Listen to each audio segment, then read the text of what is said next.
More and more bubble sellers finding themselves in a nightmare. Hey everybody, Scott Walters, buckle up, strap in. We got a hard-hitting, pull no punches, no sugarcoating it, no rainbows, no sunshine. I'm just going to give it to you and give it to you straight. We got a good one to unpackage today. Welcome to the show. I hope everybody is doing great. Today we're going to take a look at some real estate. We're going to take a look at what happens when you overheat the biggest asset class in the world, the U.S. housing market. And that's what happened, and it was artificially induced with no organic growth, a casino climate. Where investors piled in spectacular fashion. Insane. Remember early on in the bubble when we were reporting on this? Won't sustain itself. It can't. It's artificially induced. There's no organic growth. This is market manipulation. Remember those times? I do very well. Remember people were saying, Scott, or to each of us, or in the comments. If you're new, jump in the comments, subscribe, get involved. We'd love to have you as we raise awareness, ring the bell, sound the alarm, let people know the biggest artificially induced housing bubble ever produced in world history will not sustain itself. It now becomes, what are we looking for? Correction, recession, depression. Stay tuned as we tackle and monitor that whole mess. Whew. Insanity. Scott, the investors are buying up all this stuff. You're right. We had more Wall Street investment in this housing market than ever witnessed. We had real estate companies. We're going to utilize one of them today. Zillow. They're the biggest search engine, and that's all they were when they first came on the scene, was a search engine for the public to search real estate. Now what they do is they take your click and sell it to real estate agents like me.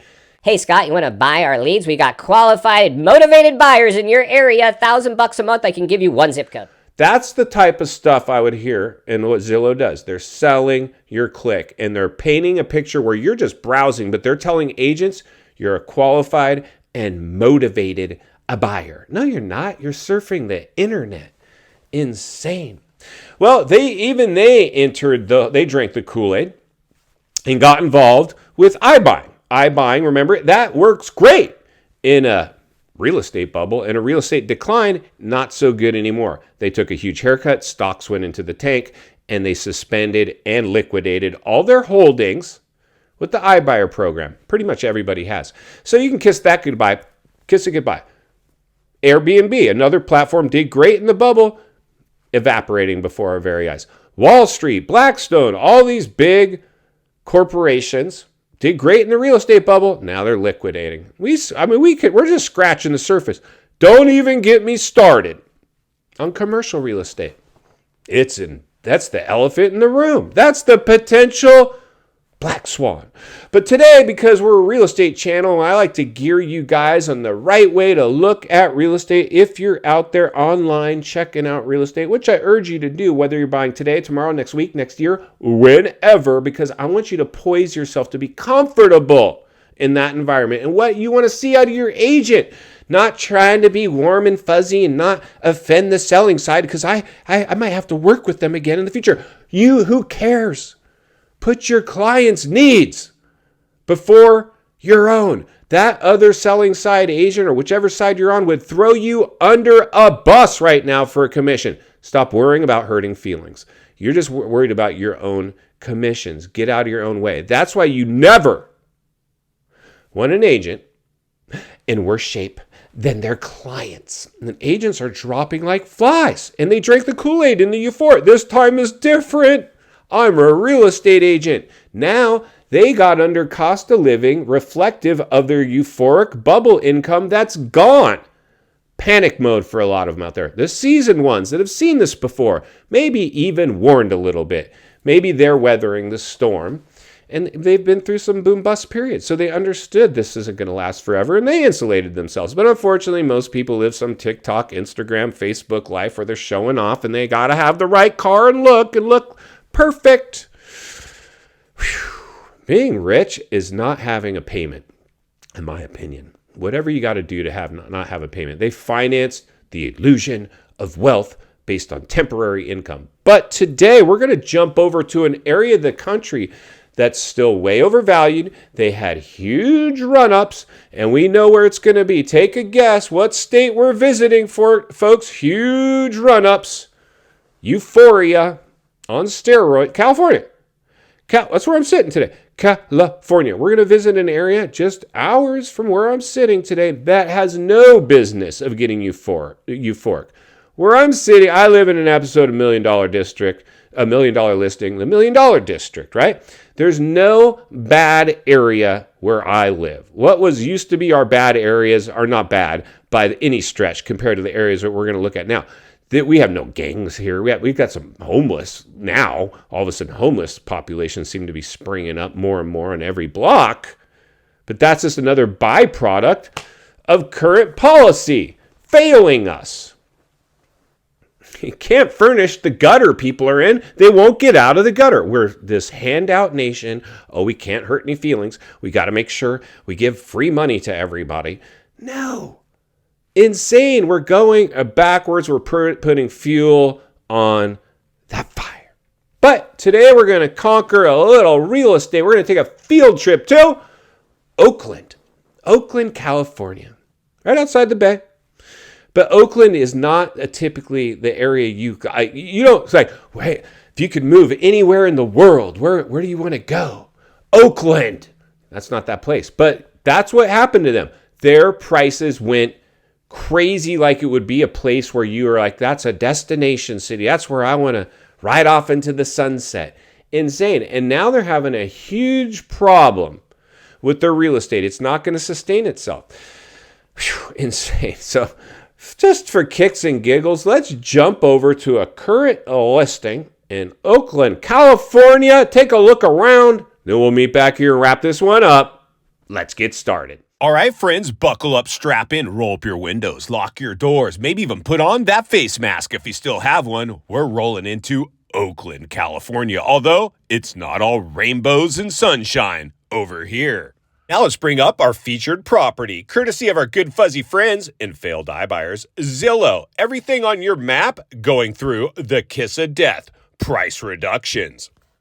Roll up the windows and get back into the car. Today's property looks like a little nightmare. This 2-bedroom, 1-bath, 688 square foot cracker box is on the market for $360,000. But let's look a little deeper.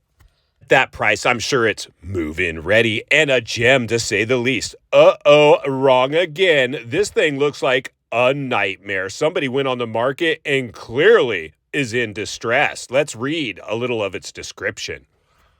New and improved price for a quick sale. Well, we'll see about that. Build your remodel with a second story for a city view. Oh yeah, I do that in my sleep.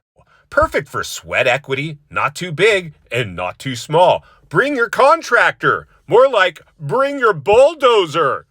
A red alert. Our property shows it's currently been on the market for 242 days, pushing a year with 155 saves. Not very good there, my friends. Not a lot of interest. Let's keep looking.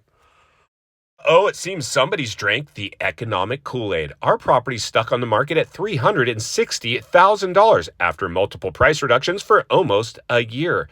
Its upper value range is $345,000 for something that's a gem, move-in ready, an absolute masterpiece. Maybe this thing is above its upper range value and it's an absolute nightmare teardown. Let's go ahead and push in to some of its history. As we can see here, they're stuck on the market at $360,000. They were $410,000 before that, $450,000 before that, $450,000 again before that, $499,000 before that. Almost $500,000 when they started, and now it's a race to the bottom. I was born at night, but not last night. I smell trouble here. I think our seller has a lot of work to do. If I was writing an offer on this property, it would be offensive to say the least. Let's get back to the studio so we can wrap this one up. All right, friends, welcome back. And there you go. Can I interest you in a hot buy in Oakland? Insane. Stuck on the market, chasing the market. The kiss of death. They didn't price right. They priced on the upper end of its value range.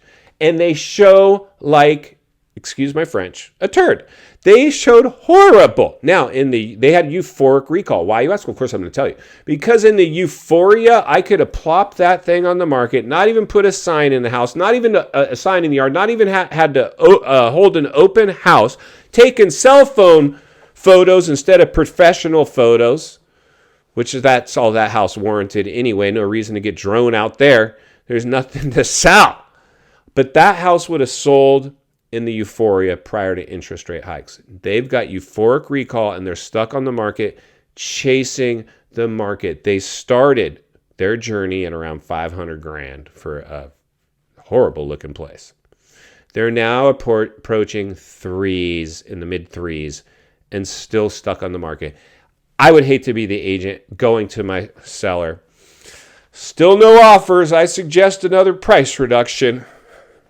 Don't hurt me. But you said based on the comps, I could come on at $499. No, I didn't, sir. You said if I want your listing, I had to put you on at that price. Who knows? Truth is somewhere in the middle. Something went on there, but that house went sideways. It's stuck in the market, chasing the market. It's done.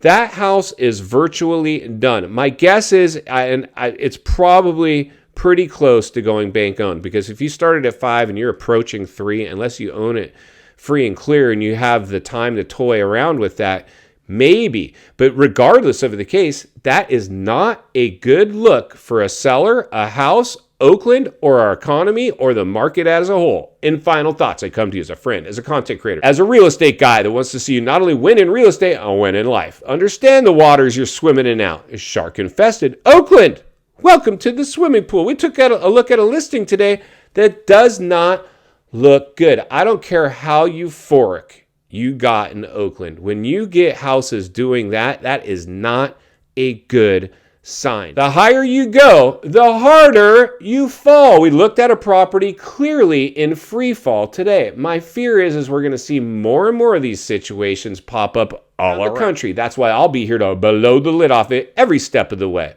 Because it's not only what we need, it's in fact what we deserve. If you appreciate the content, I want to humbly ask you to give the video a like, subscribe to the channel, leave a comment below. I'd love to hear from you. Social media links in the description of this video if you'd like to follow me there, along with links to channels I've appeared on I think you might enjoy. If you need help buying or selling real estate here in America, I have the biggest network of top-rated agents in the nation ready to assist you.